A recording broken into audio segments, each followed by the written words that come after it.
it stopped raining, and I'm up in a high seat on one of our permissions.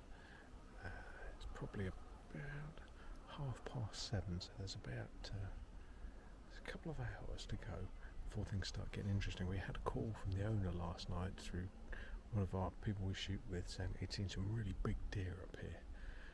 Unfortunately, he doesn't know one end of a deer from another, so he's not quite as au fait with species recognition as the rest of us are. But we know for a fact there's fallow and roe here, and in some fairly good numbers. Just on the walk in this evening that you might have seen, there's been a lot of big tracks coming in through the wood. So once the sun dips down over here and things settle down, we'll be up here until about dusk, and then we'll make our way through to the main area. So fingers crossed. I've got my new bush hat on, and I'm absolutely covered in jungle foam because it's a bit buggy up here. But fingers crossed, let's see what we can do.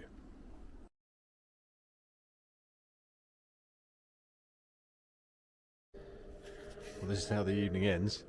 It's about 10 to 10, and we've just come down the edge of this field here. Got a big thermal trace.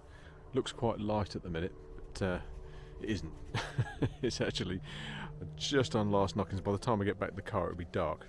So anyway, our friend pops out, and yeah.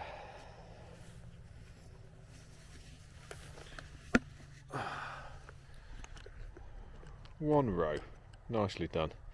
So yeah, a bit of a drag back to the car, but yeah, what a lovely evening.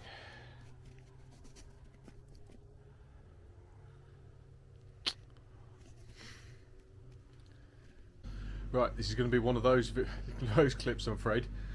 We've just got back home now, and crossed on what is 10:30.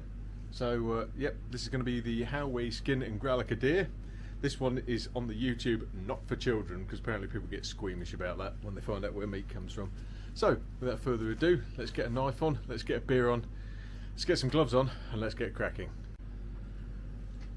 And that's the end of the story, really. Quick little gralloch for a bit of a clean up. Got the tag on.